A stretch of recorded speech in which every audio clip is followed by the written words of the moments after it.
Hello बच्चों, कैसे हो? चलो आज फिर नेक्स्ट लेक्चर कंटिन्यू करते हैं। जैसा कि मैंने लास्ट तक आप लोग को ये आपको ज्योमेट्रिक प्रोग्रेशन, ज्योमेट्रिक मीन तक बता दिया था और लास्ट में आप लोग को 6 क्वेश्चन का एक असाइनमेंट दिया था।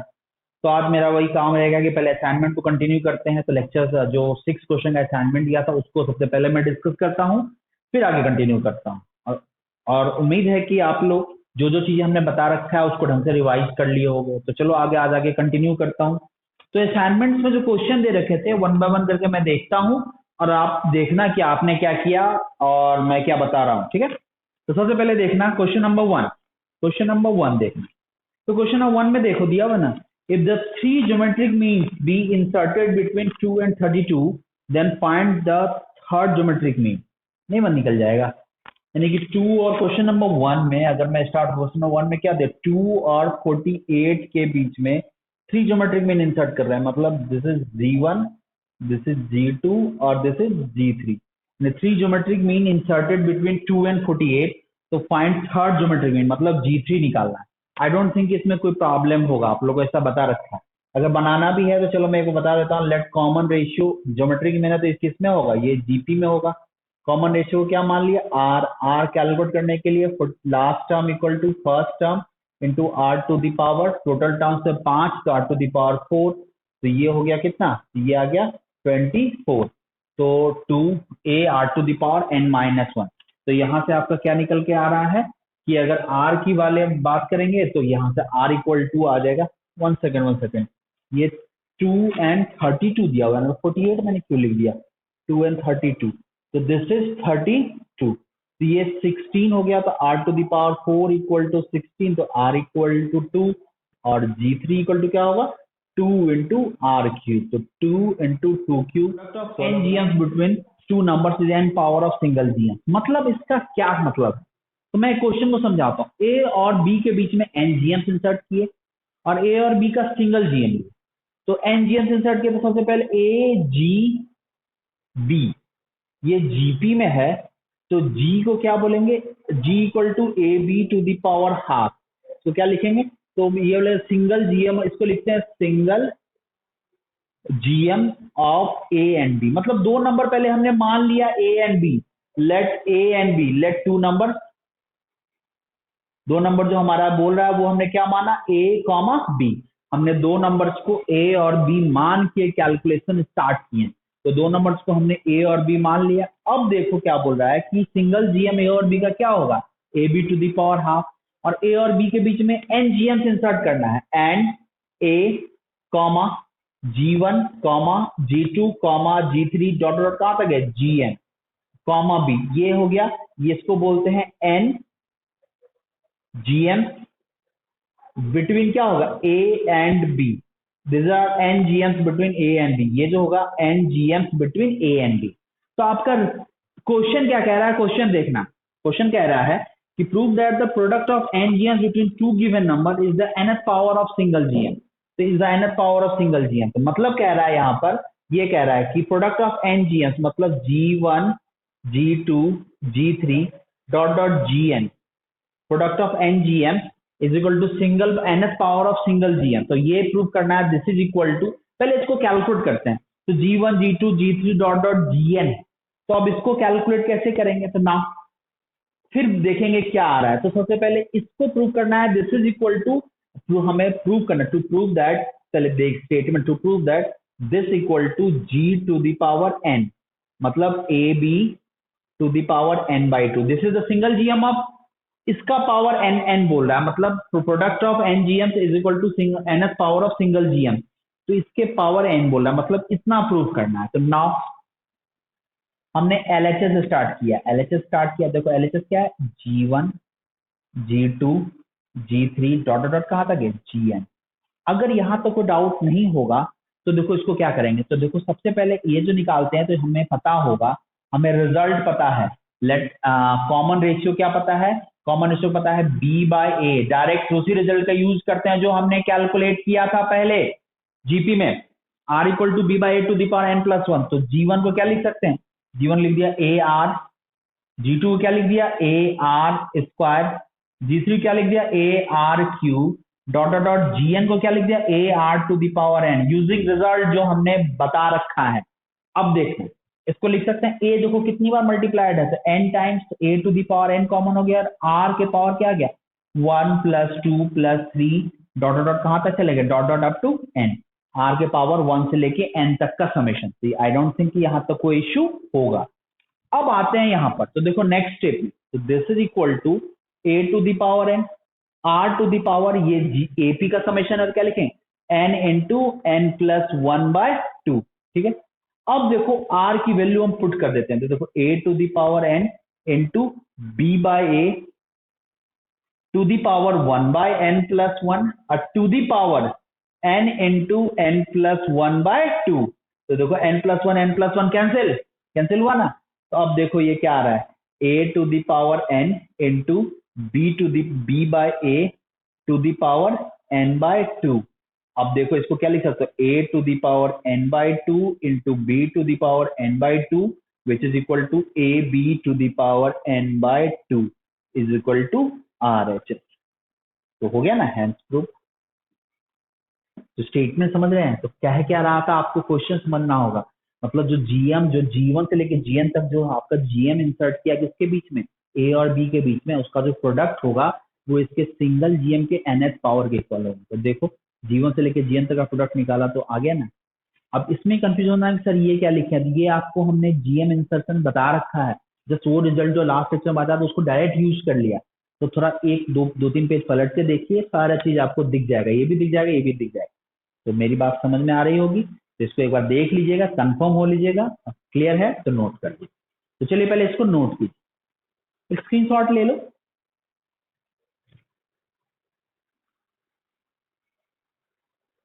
ठीक है,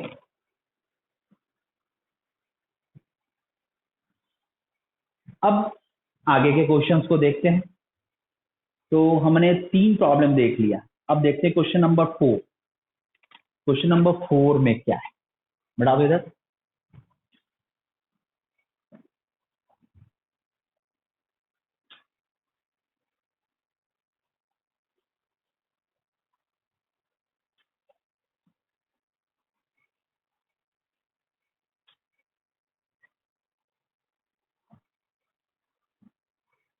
क्वेश्चन नंबर 4 सब आप देखिएगा।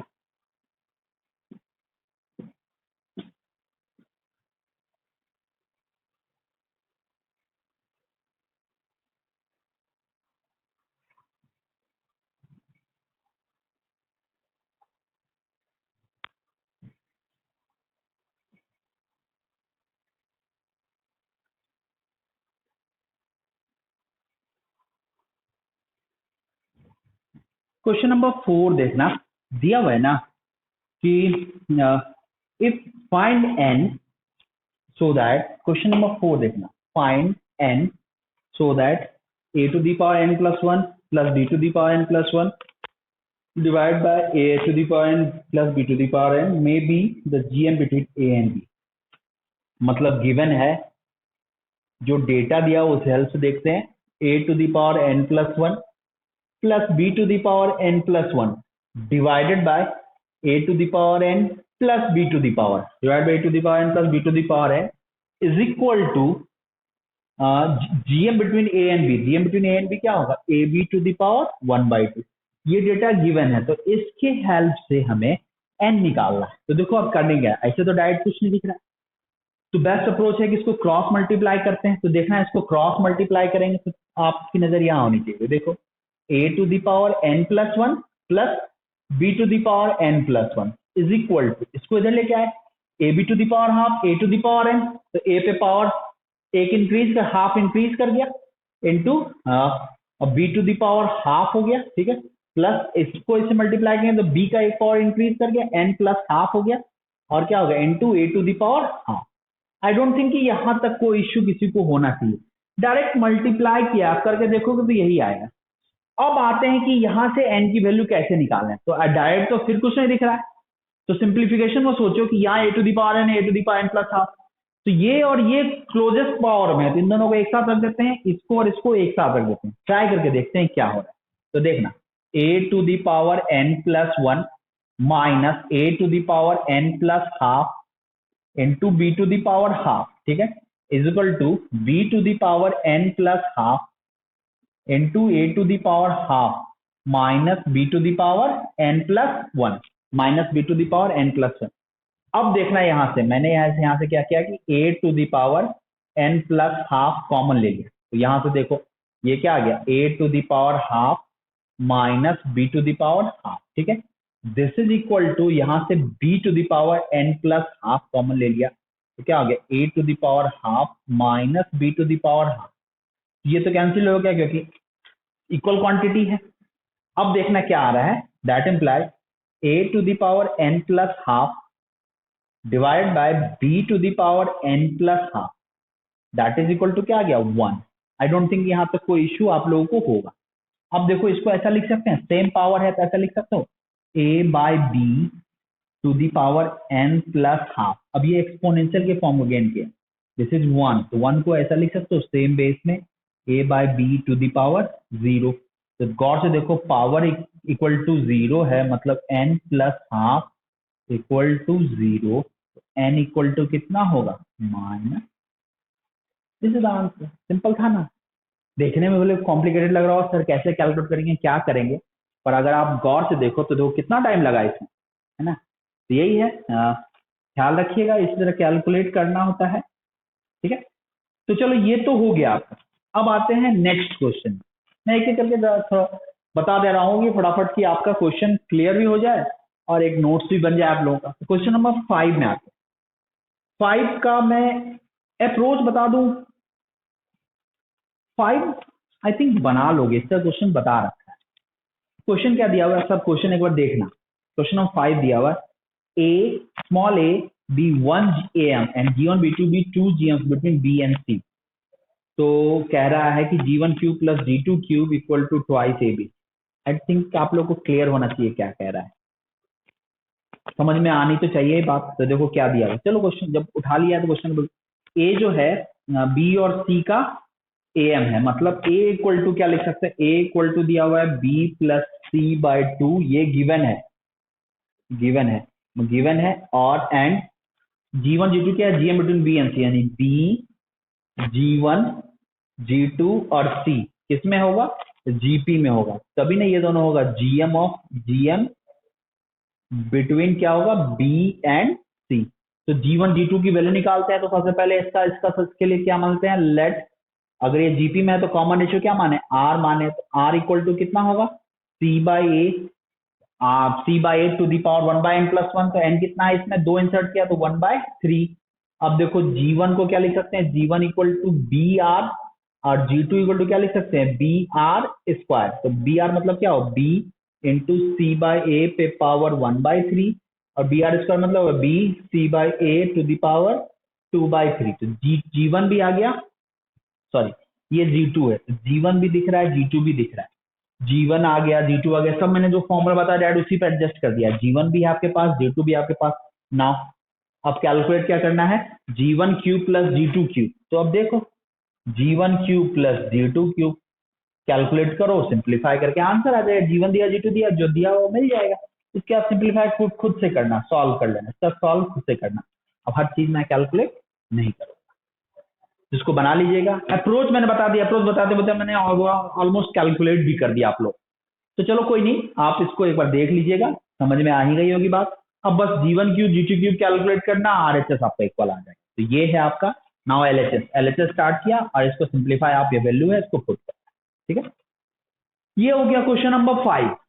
और जहां तक क्वेश्चन नंबर 6 की बात है, मैं बोल रहा हूँ कि 6 आप लोग खुद से सॉल्व कर लीजिएगा। क्वेश्चन नंबर 6 जो है वो आप लोगों के लिए खुद के लिए है, अटेम्प्ट करना, बनाना, बन जाएगा, ठीक है। चलो क्वेश्चन नंबर 6 खुद से बनाइएगा।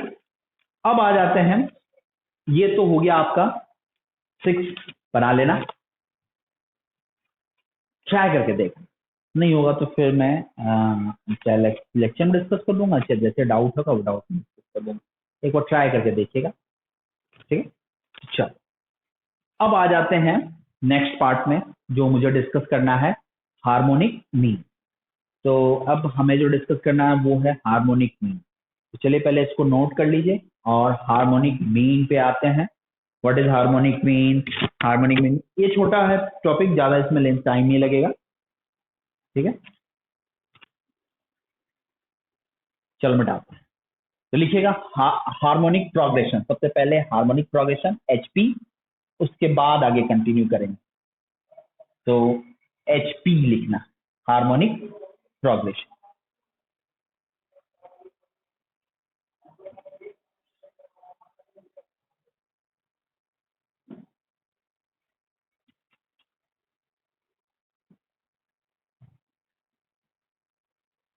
हेडिंग डालिएगा harmonic progression.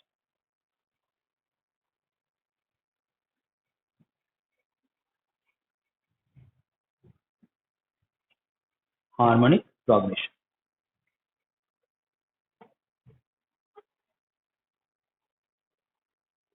Harmonic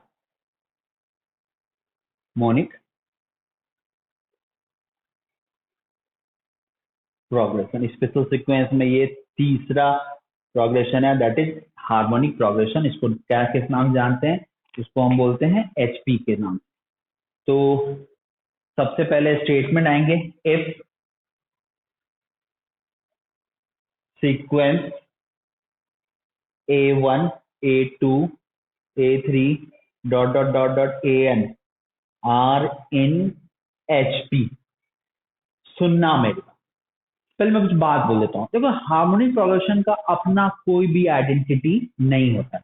harmonic progression को हम AP से जानते हैं, मतलब AP और HP एक दूसरे का रेसिप्रोकल है। अगर कोई सीक्वेंस AP में है उसको रेसिप्रोकेट कर दोगे तो किसमें चल जाएगा, HP में चल जाएगा।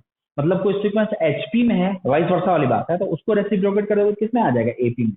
मतलब AP की खुद की कोई आइडेंटिटी नहीं है, सॉरी HP की खुद की कोई आइडेंटिटी नहीं है। HP AP के हेल्प से ही कैलकुलेट किया जाता है, ठीक है ना। तो HP बहुत ही सिंपल है, क्योंकि मैक्सिमम चीजें, सारी चीजें तो AP का ही है, उलट के उसको AP में टर्म्स में कन्वर्ट करके सॉल्व करते हैं, इसलिए HP में ज्यादा टाइम लगता नहीं है। HP का जो भी क्वेश्चन होता है AP में कन्वर्ट करके हम लोग सॉल्व करते हैं, इसलिए HP में बहुत ही कॉम छोटी छोटी चीजें हैं, उसको बता के HP जल्दी कंप्लीट हो जाएगा। तो सुनिएगा मेरे पास, तो जो भी बताएंगे वो सारा पॉइंट इंपॉर्टेंट है। तो स्टेटमेंट है, if sequence A1 to AN are in HP, then 1 by A1 1 by A2 1 by A3 dot dot 1 by AN are in AP, are in AP। मतलब अगर कोई सीक्वेंस HP में होगा तो उसका रेसिप्रोकल AP में होगा। दैट इज क्या लिख सकते हो, 1 by A2 minus 1 by A1, that is 1 by A2 minus 1 by A1 equal to 1 by A3 minus 1 by A2 dot dot dot equal to क्या लिख सकते हैं, 1 by AN minus 1 by AN minus 1, that is equal to 1 by AN minus 1 by AN minus 1। इसी को हम बोलते हैं HP। I don't think इसमें कोई कंफ्यूजन होना चाहिए। ये आ गया आपके पॉइंट। तो मतलब एक छोटा सा एग्जांपल लेते हैं, एग्जांपल की बात करें, ऐसे बोल दिया 1 2 3 4 5 डॉट डॉट डॉट डॉट, अगर 10 तक गया तो ये किसमें आ गया था, this sequence is in AP। अगर कोई सीक्वेंस AP में तो HP होने के लिए क्या लिखेंगे, इसको रेसिप्रोकेट कर देंगे, तो 1 1 by 2 1 by 3 1 by 4 1 by 5 dot dot dot 1 by 10 किसमें आ जाएगा, HP में। मतलब HP है तो उलट दोगे तो AP में आएगा, AP है उलट दोगे तो HP में आएगा।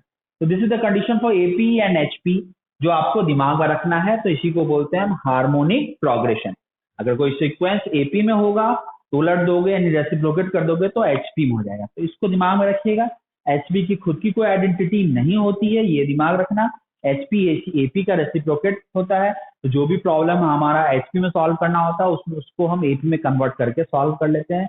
और जहां तक जनरल टर्म की बात भी है, तो ये जनरल टर्म ऑफ HP भी डिसाइड हो जाता है। वो होता है जिस AP का रेसिप्रोकल होता है उस AP का जनरल टर्म निकाल के उसको रेसिप्रोकेट कर देते हैं, that is the general term of HP। तो मतलब अगर हम जनरल टर्म की अगर बात करें, देखो इसमें ज्यादा कुछ लिखने के लिए नहीं है, बस मैं बता देता हूँ। मतलब TN की बात करें तो अगर HP के जनरल टर्म की बात करें तो जब जिस AP का वो जनरल रेसिप्रोकल होता है उसका NH टर्म निकालो, उसको रेसिप्रोकल करते हैं। मतलब 1 by NH term of corresponding AP, NH term of corresponding AP, NH term of corresponding AP। तो this is the reciprocal of HP तो मैंने AP, ये याद रखिएगा, इसमें और कोई बात बोलने के लिए नहीं है। मतलब इसका जनरल टर्म निकालना है तो इसका जनरल टर्म निकाल के इसको 1 बाय समथिंग कर 1 बाय जनरल टर्म कर दो तो वो जनरल टर्म ऑफ एचपी हो जाएगा। तो उम्मीद है यहां तक आपको पॉइंट क्लियर होगा। तो एपी का रेसिप्रोकल होता है एचपी, क्या है सारी बात आपको दिख रही है। अब आते हैं एपी में सॉरी एचपी में सम ऑफ एन टर्म्स। अब आप सोचो कि सम ऑफ एन टर्म्स कैसे हो। मैंने बोल दिया कि 1 प्लस 1/2 प्लस 1/3 प्लस 1/4 डॉटेड 1/10 करें। आप बोलोगे सर ऐसा करते हैं ना, बहुत लोगों के दिमाग में ये सवाल आएगा। अब ऐसे सोचिए, मैंने बोल दिया सम ऑफ 10 टर्म्स ऑफ एचपी कर दो, तो आप बहुत लोग पास का भी मेरा ये एक्सपीरियंस है कि बहुत लोगों से मैंने पूछा तो बोले क्या बोले कि सर उसके एपी का सम ऑफ 10 टर्म्स निकाल लेते हैं और उसको कैलकुलेट कर लेते हैं, मतलब 1/1 plus 2 plus 3 dot dot dot 10। तो क्या ये सही है? क्या आप सोचो क्या ये सही है? तो ये सही नहीं है। कभी भी ये बात दिमाग में नहीं आना चाहिए कि sum of N terms of HP equal to 1 by sum of N terms of its corresponding AP. गलत है, सिर्फ जनरल टर्म में ये वैलिड है। कैसे ऐसे इक्वल हो सकता है? This is wrong. तो क्या होगा?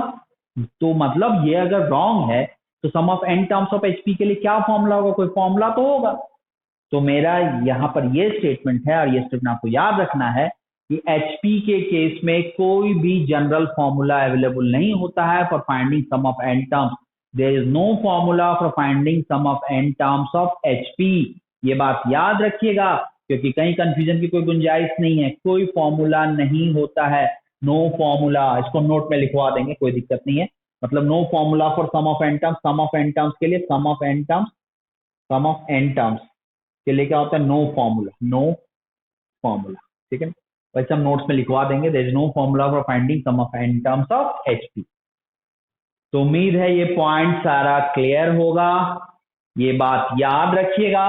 एचपी में ज्यादा कुछ बोलने के लिए है नहीं, इसलिए ज्यादा टाइम आप लोग का नहीं लेंगे। एचपी का कोई भी क्वेश्चन होता है तो एपी का हेल्प ले लेते हैं क्योंकि एपी का रेसिप्रोकल ही एचपी होता है, स्पेशली इसमें बोलने के लिए कुछ नहीं है। बस आइडेंटिफाई करने आना चाहिए जो हमने बता दिया, जनरल टर्म कैलकुलेट करने आना चाहिए जो हमने बता दिया। सम ऑफ एन टर्म्स का कोई फॉर्मूला ही नहीं है तो उसमें बात करनी ही नहीं। तो ये हो गया sum of N terms of HP और ये सारा पॉइंट हमने क्लियर कर दिया।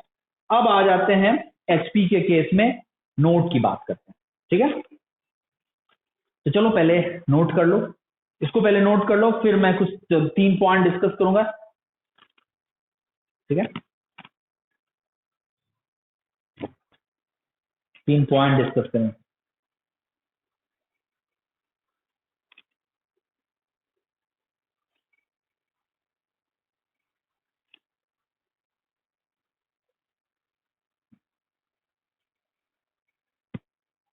ठीक है, पहला पॉइंट नोट देखिए। तो फर्स्ट पॉइंट दिया हुआ है ना, if the terms of N HP is infinity, this means that the corresponding term of the AP is 0. This also means that no term of HP can be 0. मतलब AP का कोई term 0 होगा तभी ना टर्म्स इंफिनिटी होगा। तो 0 possible, क्योंकि terms infinity हो नहीं सकता। मतलब इसके केस में सिंपली बोल सकते हैं कि no term of HP can be 0। तो मतलब इसका मतलब समझ रहे हो ना कि कोई भी एचपी का कोई भी टर्म 0 नहीं हो सकता क्योंकि उसके केस में एपी का कोई टर्म क्या हो जाएगा? इंफिनिटी हो जाएगा। HP is the reciprocal of AP, तो एपी का कोई भी टर्म इंफिनिटी आप एक्सप्रेस नहीं कर सकते, दैट इज अनडिफाइंड टर्म। इसलिए कहा जाता है कि एचपी का कोई भी टर्म 0 हमारा नहीं होगा, क्योंकि रेसिप्रोकल करेंगे तो एपी में वो टर्म अनडिफाइंड हो जाएगा। क्योंकि एचपी को रेसिप्रोकेट करेंगे, क्योंकि एपी से जानते हैं तो रेसिप्रोकेट करेंगे तो एपी से देखेंगे वो टर्म अवेलेबल है ही नहीं। मतलब एचपी का कोई भी टर्म 0 नहीं हो सकता, क्योंकि उल्टेंगे 1/0 इज अनडिफाइंड, जो पॉसिबल नहीं। ठीक है, दूसरा आप देखो, दूसरा दिया हुआ है ना, there is no general formula for finding sum of N terms of HP. देख लो, दिखा हुआ। और तीसरा तो आपका दिख रहा है एबीसी एचपी में होगा तो 1/a 1/b 1/c are in AP. इसमें एक रिजल्ट है ए बी सी, इसको याद रखिएगा। एपी में है, एचपी में है, तो क्या होगा? एक रिजल्ट है 1/a 1/b 1/c आपका एपी में होगा। इससे एक रिजल्ट निकल के आता है b equal to twice AC by a plus c. ये आप हमेशा यूज करेंगे, अगर a B c H P में हो तो ये रिजल्ट हमेशा यूज करेंगे। तो मेंशन भी उसमें किया हुआ है। तो याद रखिएगा 3 चीज है, ये 3 नोट है। एचपी का कोई भी टर्म 0 नहीं हो सकता। There is no formula for finding sum of n terms of HP and if A B C are in HP then 1 by a 1 by b 1 by c are in ap and b equal to twice ac by a plus c। Clear है? उसके बाद भी एक result given है उसमें, भले उसको याद रखो इसको जरूर याद रखो। तो यहाँ तक समझ में आ रही होगी बात, दिमाग में रखिए और आगे। ओके ठीक है, तो ये है आपका एचपी का पॉइंट। ठीक है, अब आगे देखते हैं। ठीक है, अब हमें क्या करना है, ये तो एचपी का हो गया, सारा चीज अभी नोट कर लो, ढंग से देख लो, और उसके बाद फिर हम स्टार्ट करेंगे क्वेश्चंस की बात। जहां तक है तो कुछ क्वेश्चंस मैं दूंगा, क्वेश्चन कहीं न कहीं एपी से रिलेटेड है, इसलिए डायरेक्ट मैं इसका असाइनमेंट शेयर कर रहा हूँ। 4 क्वेश्चन टोटल, 5 क्वेश्चन का असाइनमेंट है, एक लास्ट में आस्किंग के फॉर्म में लिखा हुआ है, वो भी आज ऐसे क्वेश्चन में ट्रीट कीजिएगा।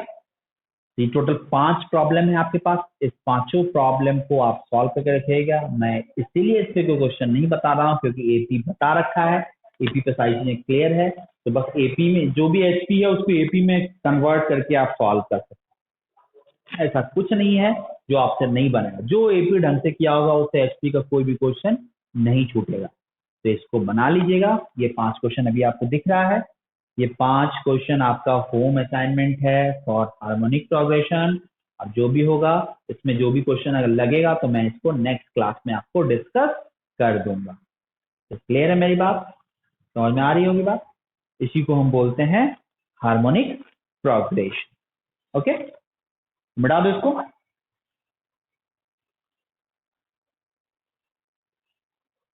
अच्छा, तो हार्मोनिक प्रोग्रेशन तो क्लियर कर दिया। अब क्वेश्चन भी आपको दे दिया, हार्मोनिक प्रोग्रेशन क्लियर है, क्वेश्चन भी दे रखा है। अब करना क्या है, अब बस वही चीज है जो एपी जीपी में भी रिपीट किया था। क्या था एपी में, इसके बाद क्या बताया था, एएम, जीपी में क्या बताया था, जीएम, तो एचपी में क्या बताएंगे, एचएम। तो यहां भी वही चीज है। तो चलो HM of 2 numbers, HM of n numbers, और उसके बाद insertion of n HMs between a and b, वही देखेंगे। Harmonic mean of 2 numbers, harmonic mean of n numbers and insertion of n numbers between a and B. तो चलो तो देखते हैं harmonic mean of 2 number, heading डालिएगा harmonic mean, harmonic mean, harmonic mean, harmonic mean, इसको हम बोलते हैं HM. Harmonic mean means HM. तो हार्मोनिक मीन की अब बात करते हैं, तो आप सोचो ये हार्मोनिक मीन क्या होगा, just same as AN GN, ये भी आपका क्लियर हो जाना होगा, बहुत ही आसान है। तो देखो क्या करते हैं हार्मोनिक मीन। हार्मोनिक मीन में सबसे पहले देखते हैं, सब एक ही चीज है, बहुत ही आसान है, आप बस सुनते रहना। पहले लिखना harmonic mean of number, HM of harmonic mean of numbers, number सबसे पहले देते हैं for 2 positive number, for 2 positive number, for 2 positive number, harmonic mean for 2 positive number. तो देखो क्या आप देखते हैं, सबसे पहले देखो 2 पॉजिटिव नंबर्स मतलब क्या हुआ, तो इफ ए, जस्ट वही चीज है, अगर 2 नंबर्स का हार्मोनिक मीन निकालना है तो वो क्या होगा, उस सीक्वेंस को, उस नंबर को अगर बीच में डाल देते हैं तो ओवरऑल सीक्वेंस किसमें चल जाएगा, ओवरऑल सीक्वेंस एचपी में आ जाएगा। A H B are in HP, then क्या बोलते हैं, H is the HM of harmonic mean of A and B. तो आप देखते हैं एच कैलकुलेट कैसे करें, तो देखो एच को लिख सकते हैं, दैट इम्प्लाइज क्या लिख सकते हैं, 1 by a 1 by h और 1 by b किसमें हो जाएगा, एचपी में हो जाएगा, सॉरी एपी में आ जाएगा। तो दैट इम्प्लाइज क्या हो जाएगा, 2 by h equal to 1 by a plus 1 by b। ठीक है, तो क्या h को क्या लिख सकते हैं, h equal to 2 by 1 by a plus क्या होगा, 2 by 1 by a plus 1 by b, h equal to आ जाएगा 2 divided by 1 by a plus 1 by b. So this is the harmonic mean of a and b. This is the harmonic mean of a and b. I think ये point clear होगा। मतलब अगर 2 number का harmonic mean लेना है तो दोनों का रेसिप्रोकेट कर दिए तो वो एपी में चला गया, जहाँ से ये रिजल्ट है उससे हमें एच आ गया, एच इक्वल टू क्या लिख सकते हैं 2 divide by 1/a plus 1/b। कुछ नहीं है, सिंपल है, ये तो पहले ही बता रखा है। एपी में कन्वर्ट किया, 2 times of middle term equal to first term plus last term. I think ये पॉइंट क्लियर होगा। अब आ जाते हैं फॉर 2 पॉजिटिव नंबर, तो आपने देख लिया। अब आते हैं second one, for n positive number. Second में आते हैं फॉर n पॉजिटिव नंबर। तो फॉर n पॉजिटिव नंबर तो फॉर n पॉजिटिव नंबर्स की बात करते हैं तो सिंपली एक हम पैटर्न बनाते हैं। आपको जैसे जीपी में बताया था, दो नंबर्स का निकालते हैं तो एक सीक्वेंस में बन जाता है, और सीक्वेंस किसमें चला जाता है जीपी में, एचएम में वो किसमें चला जाता है एचपी में। पर जैसे ही दो से ज्यादा नंबर का एचएम निकालते हैं या जीएम निकालते हैं तो कोई किसी सीक्वेंस को फॉलो नहीं करता, एक पैटर्न बनता है। दो नंबर के लिए था 2/1/a प्लस 1/b, देखना यहाँ मैं लिख रहा हूँ। 2 नंबर के लिए था, फॉर 2 नंबर्स क्या था, 2 नंबर्स का एचएम था 2/1/a प्लस 1/b। यही अगर 3 नंबर्स का देखें तो क्या होगा 3/1/a plus 1/b plus 1/c। और यही अगर 4 नंबर्स का देखें, 4 नंबर्स का एचएम देखें तो क्या होगा 4/1/a plus 1/b plus 1/c plus 1/d। ठीक है ना, एक पैटर्न बन जाता है। इसी पैटर्न को फॉलो करके n नंबर्स का एचएम इंट्रोड्यूस किया, और आपको रिजल्ट याद रखना होगा, इसकी फ्यूचर में जरूरत होगी, और जब जरूरत होगा तो उसका यूज करेंगे। तो अभी आपको दिमाग रखना है कि n एचएम, n नंबर्स का एचएम्स को कैसे रिप्रेजेंट करते हैं। तो फॉर n नंबर, तो n पॉजिटिव नंबर्स की हमने बात की, तो let a1 a2 dot dot dot an, ये n नंबर्स लिया तो इसका एचएम को s से रिप्रेजेंट किया तो क्या होगा n divided by 1/a1 plus 1/a2 plus dot dot dot, कहां पे आएंगे 1/an। तो this are harmonic mean of n positive number. मैंने पॉजिटिव की बात इसलिए कर रहा हूं, आगे जो रिजल्ट जनरेट करूंगा पॉजिटिव के लिए जरूरत होगा, इसलिए मैं सिर्फ पॉजिटिव की ही बात कर रहा हूं, और उतना ही सोचना है आपको। बाद में बताऊंगा क्यों पॉजिटिव की बात कर रहा हूँ, कि रिजल्ट में जब साइन डिफरेंट लेता हूं या साइन निगेटिव लेता हूं तो रिजल्ट इनवैलिड होता है, इसलिए सिर्फ पॉजिटिव के लिए ही है, सिलेबस पॉजिटिव नहीं है। तो harmonic mean of n positive numbers की बात करेंगे तो that is n/1/a1 plus 1/a2 dot dot 1/n। और इसको याद रखिएगा, कंफ्यूजन नहीं होना चाहिए, ये इसी से पैटर्न जनरेट हुआ है, एक पैटर्न बना के इसको यूज किया गया, ये डिफाइन किया गया है, इसको दिमाग में रखना, और इसकी जरूरत हमें आगे होगी, जो आपको दिमाग में रखते हुए आगे बढ़ना है। तो ये आपको याद रखना है, this is the harmonic mean of n positive number. Okay, single harmonic mean of 2 number, single harmonic mean of n number, ऐसे भी बोल सकते हैं। ठीक है, तो आई डोंट थिंक कि यहां तक कोई कंफ्यूजन आपको होगा, क्योंकि इसके बाद जस्ट वही चीज हम फिर से बताएंगे जो पहले बता रखा है। क्या बताएंगे, इंसर्शन ऑफ हार्मोनिक मीन। तो चलिए फटाफट पहले इसको नोट कीजिए, इंसर्शन ऑफ हार्मोनिक मीन बताएंगे, क्योंकि हो सकता है कि उसको बताने में कुछ चीजें हमें मिटाना पड़े।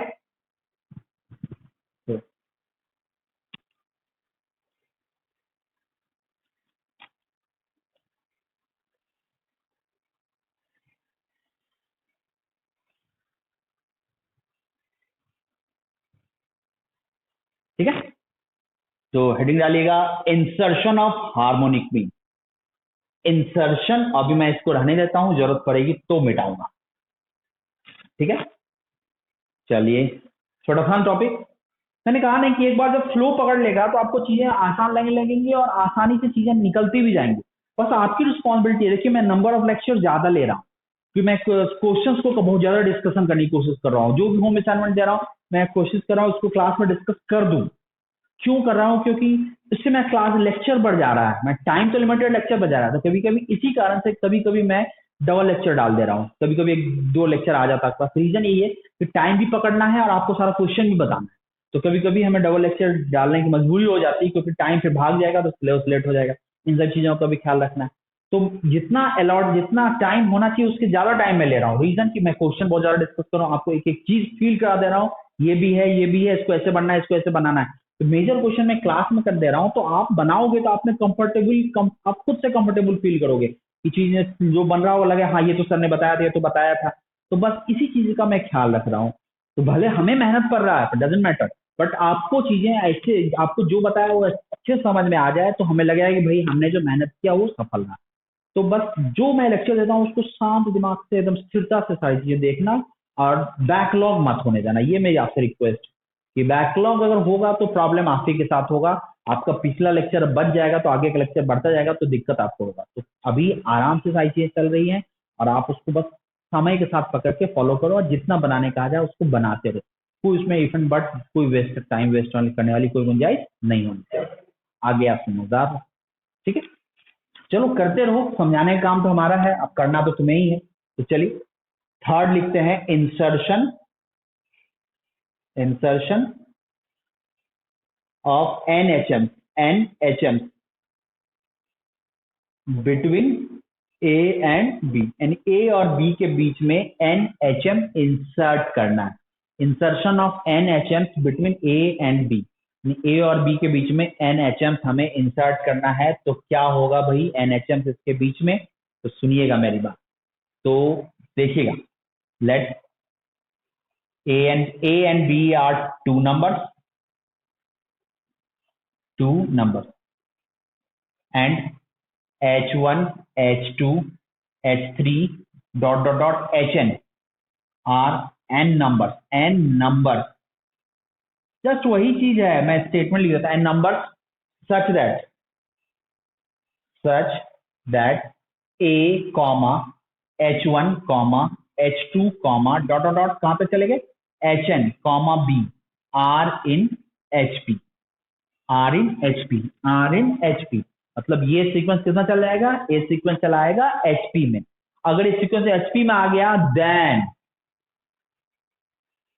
H1 H2 H3 Hn are said to be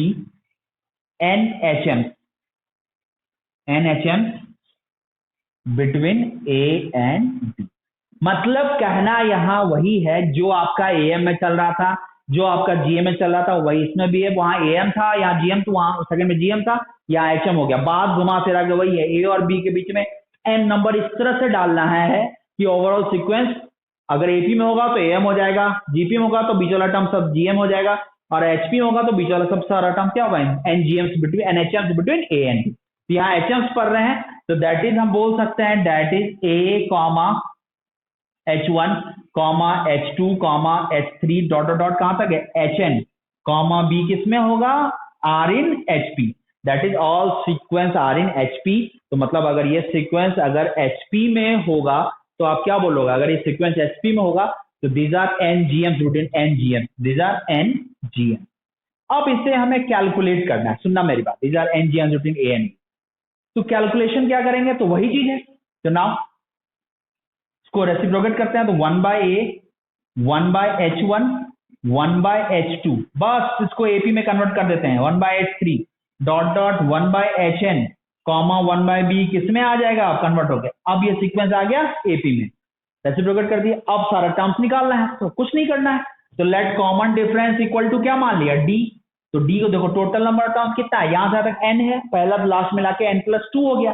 तो क्या लिख सकते हैं, लास्ट टर्म D निकाल लेंगे तो 1/H1 आ जाएगा, तो equal to first term plus total number of terms -1, तो n+2 -1 क्या हो गया n+1 इंटू D। तो that implies D equal to क्या आ गया 1/B minus 1/A divide by n+1। तो इसका करॉस्पॉन्डिंग AP का कॉमन डिफरेंस हमने डिसाइड कर लिया, करॉस्पॉन्डिंग AP का कॉमन डिफरेंस डिसाइड कर लिया, ठीक है ना। और अगर कॉमन डिफरेंस आ गया देन हम कैलकुलेट कर सकते हैं 1/H1 इक्वल टू क्या लिख सकते हैं, equal to 1/A plus D बन जाएगा। सिमिलरली 1/H2 नहीं हो जाएगा 1/A plus 2D। Similarly 1/H3 नहीं हो जाएगा 1/H3 इक्वल टू क्या लिख सकते हैं 1/A प्लस 3D। और डॉट 1/Hn क्या होगा 1/Hn equal to 1/A plus n times of D। तो आई डोंट थिंक यहां तक कोई कंफ्यूजन आपको होगा, तो ये पॉइंट क्लियर है। तो 1/H1 equal to 1/A plus D सब वैल्यू आ जाएगा, मतलब 1/A plus 1/B minus 1/A divide by n+1 dot सब इसे एप्पल से निकल जाएगा। तो पहला आ गया, तो ये 1/H1 आ गया तो H1 आ गया, रेसिप्रोकेट कर देंगे, similarly H2 similarly H3 Hn। तो आसान है ना, AP ही है ना, बस रेसिप्रोकेट किया और किए क्या, बात तो वही है AM वाला कंसेप्ट। तो इसीलिए कहा कि HP में ज्यादा टाइम लगता, बात घुमा फिरा के वही है, कान ऐसे पकड़े इसमें रेसिप्रोकेट करके पकड़े, बात तो वही है, AP ही तो है। HP था तो हमें पता था तो रेसिप्रोकल कर दिया, AP में कन्वर्ट कर दिया और AP कंसेप्ट यूज कर लिया।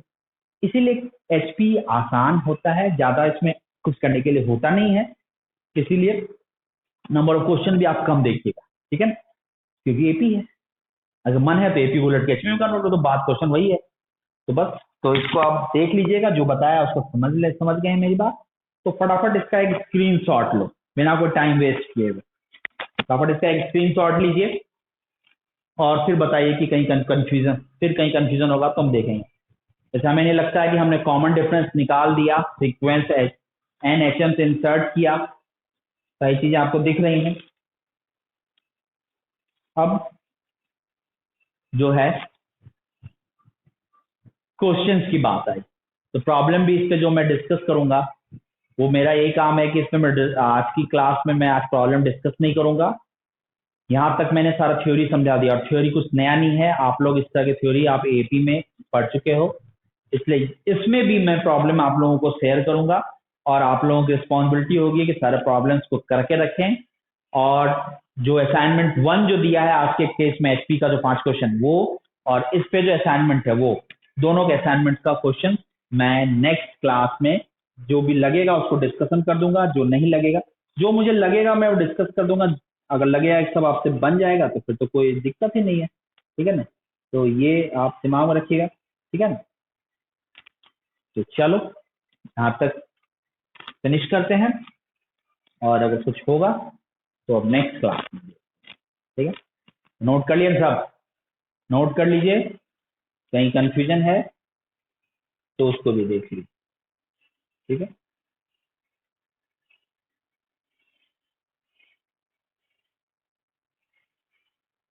ठीक है, चलो खत्म करते हैं। और ये मैं कुछ क्वेश्चन आपको शेयर कर रहा हूँ, एचएम और एचपी बेस्ड, और कुछ मिसलेनियस भी क्वेश्चन हैं, इसको आप बना लीजिएगा। और आप लोगों को असाइनमेंट जो दे रखा है, आप देखिए आप लोग को करना क्या है। जो असाइनमेंट में जो क्वेश्चंस हैं, पहले जो पहला असाइनमेंट शेयर किया था इसमें एक थ्योरी बेस्ड थे, तो उस क्वेश्चंस को उसमें भी आप बहुत हद तक आप सॉल्व कर सकते हो।